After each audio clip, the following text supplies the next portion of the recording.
বন্ধুরা, শনিতে যদি মৎস্য চিহ্ন হয়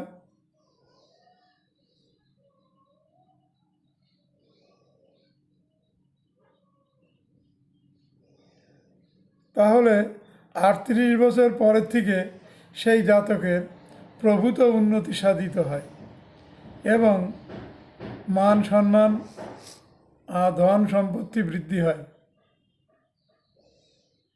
বন্ধুরা, তোমরা যারা আমার চ্যানেল দেখো, সাবস্ক্রাইব, লাইক এবং কমেন্ট শেয়ার করো, যাতে আরও লোক উপকৃত হয় এবং তারা আনন্দিত হয় আমার এই মহাসমুদ্র থেকে। হস্তরেখা বিদ্যা বা জ্যোতিষশাস্ত্র একটা সামুদ্রিক বিদ্যা, অর্থাৎ সমুদ্রের সঙ্গে তুলনা করা হয়েছে।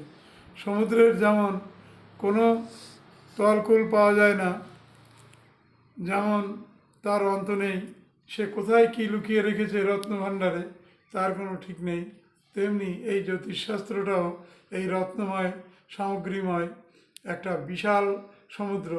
এর ভেতর থেকে ডুব মেরে বিচক্ষণ ডুবুরির মতো তুলে নিয়ে আসতে হয় মণিমাণিক্য। সুতরাং তোমরা যদি আমাকে উৎসাহিত করো তাহলে আমি তোমাদের সামনে আরও সুন্দর সুন্দর জিনিস নিয়ে হাজির হব। আর যদি না করো তাহলে এরকম ডুব মারবো আবার আসবো।